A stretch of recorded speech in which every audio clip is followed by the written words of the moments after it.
বাংলাদেশে একটা নতুন দল বের হয়েছে, আহলে কোরআন। এই আহলে কোরআন ভণ্ডদের একটা বিশ্ব নেতা আছে, কানাডা থাকে, একটা ইউনিভার্সিটির প্রফেসর। বছর আড়াই আগে আমার সাথে সে ডিবেট করছে, ডিবেটে হারছে আলহামদুলিল্লাহ। যেটা দেখছেন ওটা বাংলাদেশেরটা।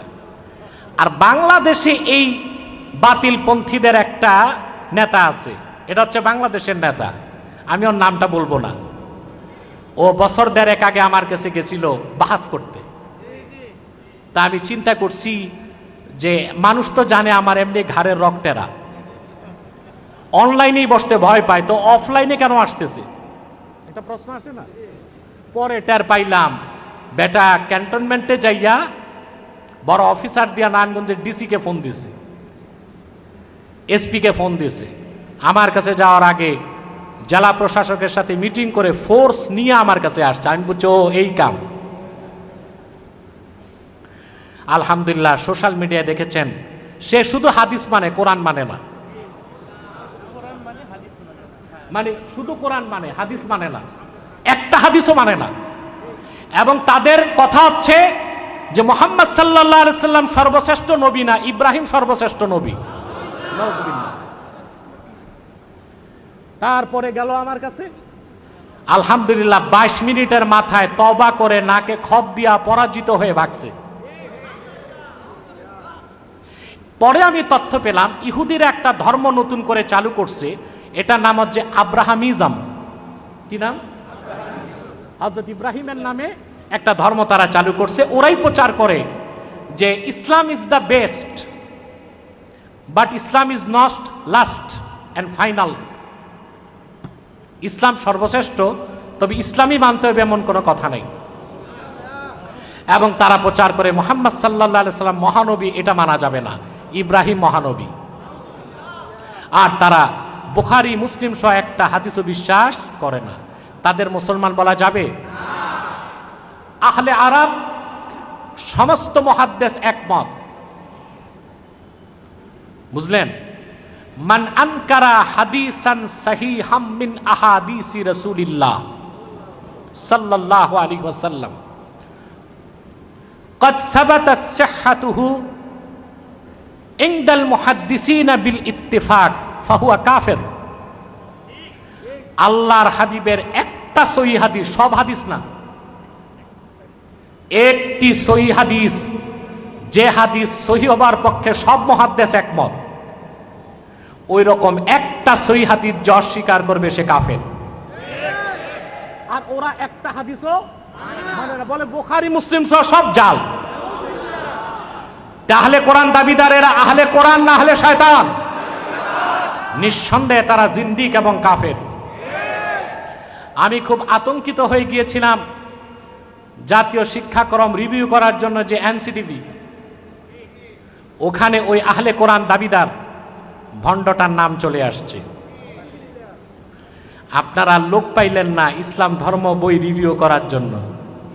ইসলামিক ফাউন্ডেশনের লোক নাই, দেশে আলেম নাই, ইসলামিক স্কলার নাই, যা রাখলেন সবই তো বাম আর এথিস্ট, কিছু লেফটিস্ট, আর একটারে রাখছেন এটা হাদিসই বিশ্বাস করে না, এটা ইসলাম ধর্ম বই কিভাবে সংস্কার করবে? কথা বলে না। একটা কথা শোনা যায়, ইনক্লুসিভ গভর্নমেন্ট বলে না, সম্পৃক্ততামূলক সরকার। ভাই, যারে যে জায়গা দেওয়ার ওইখানে না দিবেন। সিদ্ধেশ্বরী মন্দিরের দায়িত্ব পালন করতে কোনো আলেম যাবে না, ওখানে ঠাকুর দায়িত্ব পালন করবে। কিন্তু ইনক্লুসিভ গভর্নমেন্টের নামে বাইতুল মুকাররমের দায়িত্বে কোনো ব্রাহ্মণ আসতে পারে না। যার দায়িত্ব যেখানে, তাকে তো সেখানে দিতে হবে। অতএব এনসিটিভিতে ইসলামী বই সংস্কারের জন্য যাদের দিয়েছেন, কোন নাস্তিক বাম আর রামকে, বাতিলপন্থীকে মুসলমান মেনে নিবে না, যোগ্য আলেমদেরকে দায়িত্ব দিতে হবে।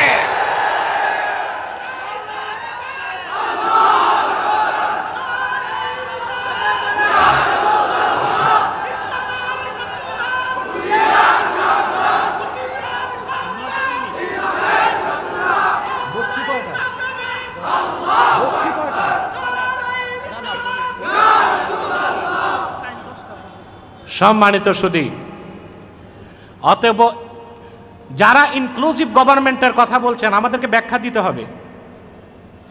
আমি ছাত্র ভয় পাই না, ছাত্ররা কিছু বলবে আর আমরা গিলবো তা হবে না। আমি ছাত্র ভয় পাবো কেন? আমি তো শিক্ষক। আমার ছাত্র বিশ্ববিদ্যালয়ে আছে, কলেজে আছে, স্কুলে আছে, মাদ্রাসায় আছে, আমার ছাত্র আল আজহারও আছে। ছাত্ররা যদি ভুল করে সংশোধন আলেমরাই করবে। কারা করবে? অতএব ইনক্লুসিভ গভর্নমেন্টের ব্যাখ্যাও আমি চাই, দিতে হবে। সম্পৃক্ততামূলক সরকার আমরাও চাই, কিন্তু যার দায়িত্ব যেখানে তাকে তো সেখানে বসাতে হবে, ঠিক না? আল্লাহ সুমতি দান করুক। সম্মানিত সুধী, বলছিলাম হযরত ইব্রাহিমকে আল্লাহ দায়িত্ব দিলেন, তাকে বলা হয়েছে ইমামুন নাস। তাকে আল্লাহ দায়িত্ব দিলেন দ্বিতীয়বার মক্কা মুকাররমার গোড়াপত্তনের জন্য। সুবহানাল্লাহি বিহামদিহি। গোড়াপত্তন করলেন আদম, সহযোগিতা করলেন জিবরিল, সংস্কার করলেন হযরত ইব্রাহিম, সঙ্গে ছিল ইসমাইল। কেন? কারণ মক্কা হবে আখিরি নবীর আগমনী স্থল, মাওলিদ। বলেন সুবহানাল্লাহ। খেয়াল করতেছেন? প্রশ্ন হলো, মক্কা যদি হয় সারা বিশ্বের রাজধানী, মদিনা মুনাওয়ারাকে কি বলবো? প্রশ্ন আসে না? আমি বলি মক্কা হচ্ছে ক্যাপিটাল অফ দ্য ওয়ার্ল্ড, সারা পৃথিবীর রাজধানী। আর মদিনা মুনাওয়ারা হচ্ছে ক্যাপিটাল অফ দ্য ইমান, ইমানের রাজধানী। মক্কা হলো সারা পৃথিবীর রাজধানী, আর মদিনা মুনাওয়ারা হলো ইমানের রাজধানী। সুবহানাল্লাহ। এই জন্য মদিনা মুনাওয়ারাকে বলা হয়েছে দারুল ইমান। কি বলা হয়েছে? আবার বলা হয়েছে দারুল হিজরা। সুবহানাল্লাহ বলেন। প্রিয় ভাইয়েরা আমার,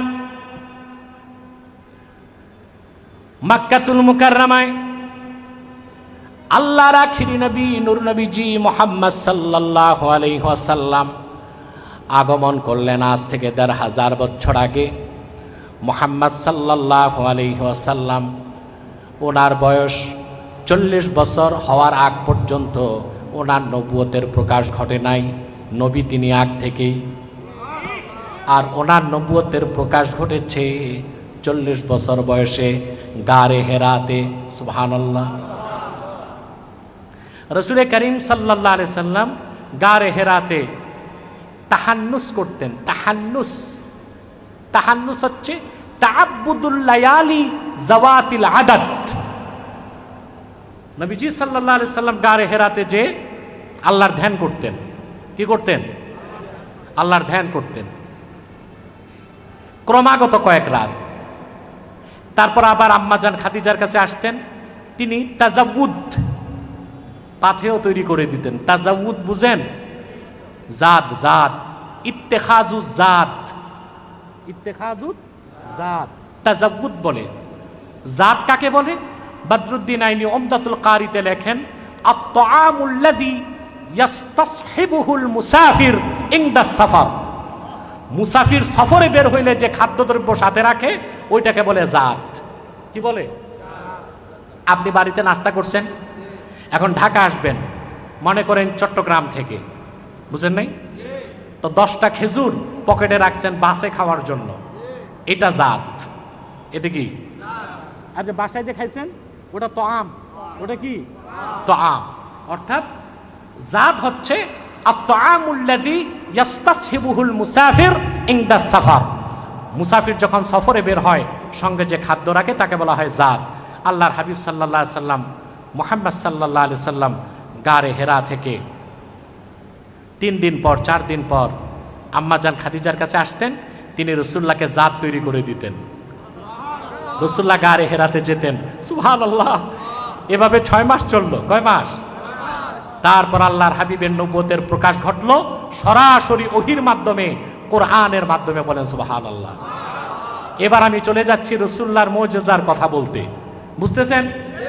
আমাকে এই বিষয় কর্তৃপক্ষ দিয়েছিল, তো সংক্ষিপ্ত সময়ে একটা মেসেজ জন্য